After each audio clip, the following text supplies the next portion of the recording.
Tai kino edukacijos kaip ir terminas atsirado maždaug 20 amžiaus 9-ame dešimtmetyje vakarų Europoje.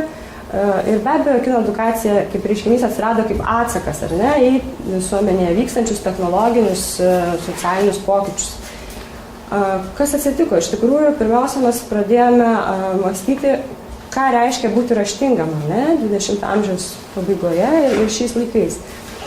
Ir pradėta suvokti, kad pati raštingumo sąvoka, jinai keičiasi, jinai kinta, ar ne, kaip jūs tikriausiai jau ir patys, aišku, girdėję, kad raštingas žmogus yra ne tik tas, kuris geba skaityti rašytinį tekstą, bet raštingas žmogus yra toks, kuris geba skaityti rašytinį tekstą, analizuoti nejudančius vaizdus, pavyzdžiui, dailės kūrinius, suprasti ir garsinį tekstą, ar ne, pavyzdžiui, muziką, ir taip pat judantis vaizdai, kurie tampa vis aktualesni mūsų visuomenėje.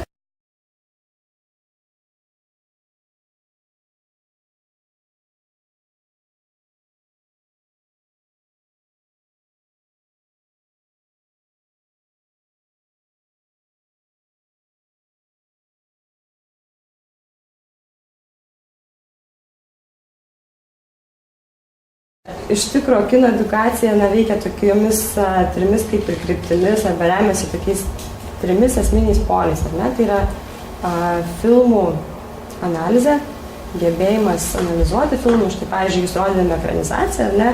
Ir lygindami filmą, pavyzdžiui, su rašytiniu tekstu, su literatūros kūriniu, jūs analizuojate filmą, ar ne? Jūs jį aptarėte. Antrasis polis yra būtent tai, apie ką mes irgi trumpai kalbėjom, ar ne, filmų kūrimas. Nes jeigu mes sakom, kad vis dėlto tai yra judančių vaizdų kalba, mes mokomės kalbą skaityti, analizuojame, lygiai taip pat mes mokomės ir kurti tą kalbą. Ir trečiasis polis tai yra būtent labiausiai susijęs su kultūros kontekstu, su gebėjimu vis dėlto rinktis filmus, ar ne, filmų atranka. Kodėl aš renkuosi vieną ar kitą filmą, pavyzdžiui, konkrečiai temai atskleisti, arba savo laisvalaikiu galų gale. Mano gebėjimas pasirinkti filmo atranka irgi mano mokykloje yra labai svarbi.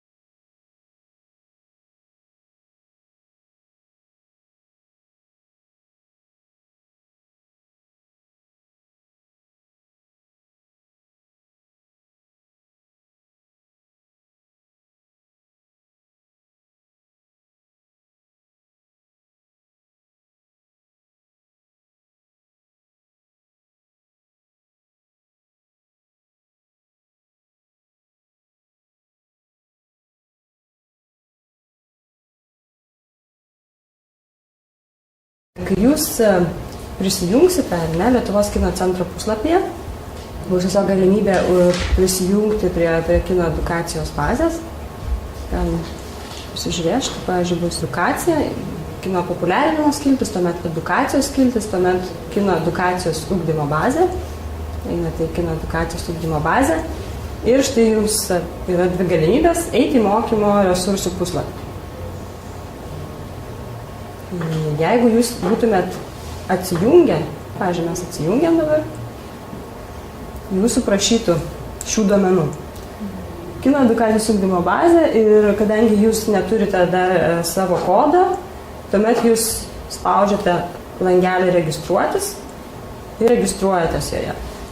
Užpildote ar ne duomenis, spaudžiate registruotis ir jūsų elektroninį paštą, kurį pateiksit čia, ar ne šiame laukelyje, bus atsiųstas kodas, registracijos kodas ir tuomet jau jūs galėsite kitą kartą atėję spausti prisijungti, įvesti savo elektroninį paštą ir į elektroninį paštą gautą kodą, spaudžiant prisijungti ir atsidaro puslapis ir einame į mokymo resursų puslapį.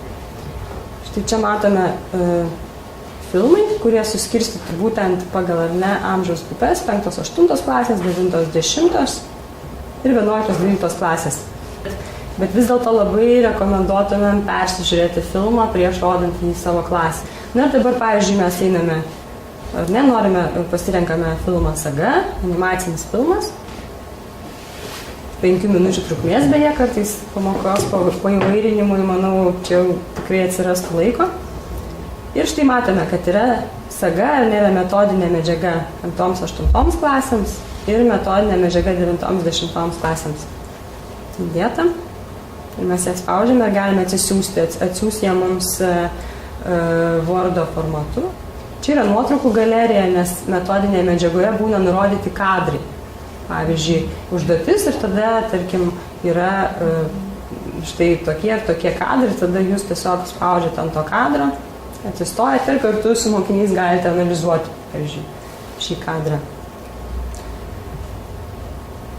Ir čia apačioje tiesiog galima spausti ir nežiūrėti filmą.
Vieniems kino kritika – tai matematika, kitiems – astronomija. O kaip atrodo tau? Lietuvos kino centras kviečia dalyvauti jaunojo kritiko konkurse. Įrodyk, kad supranti kiną. Rašyk savo mėgstamiausio filmo recenziją ir laimėk prizus visai klasiai. Recenzijų laukiame iki šių metų lapkričio 30 dienos. Daugiau informacijos lkc.lt.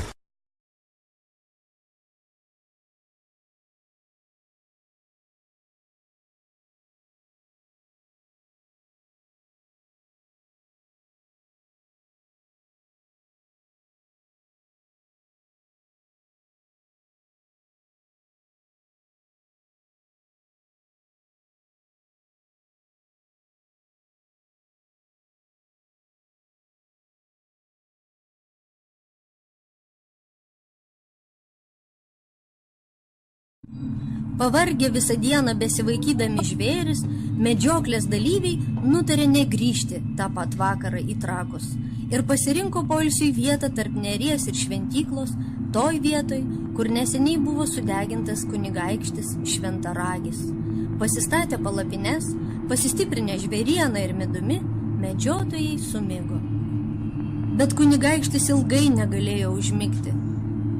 Vis dėlto galiausiai nuovargis jį įveikė ir miegas užmerkė blakstienas. Ir štai jis sapnuoja, kad viršukalnį, kur jis taurą nukovė, pasirodė milžiniškas vilkas, geležiniais šarvais apsišarvavęs, tartum iš geležies nulietas būtų.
Vykdavo senato posėdžiai ir ateidavo pavėlavęs Radvila Juodasis, valdovas atsistodavo su juo pasisveikinti.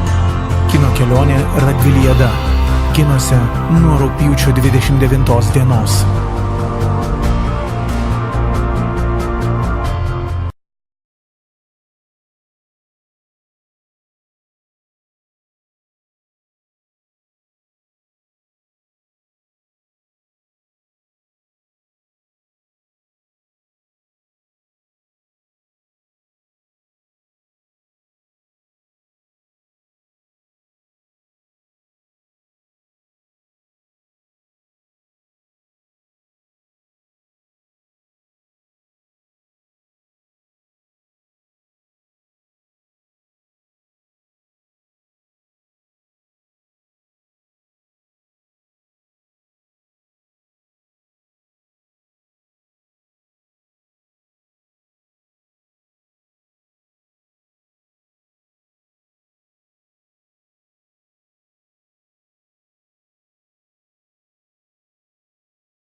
Mokslas, mano brangieji, padės jums suprasti gamtą ir joje išgyventi. Šios dienos tema yra medžių paslaptis. Ir mes pamatysime Doloresas ir Maiko pristatymą.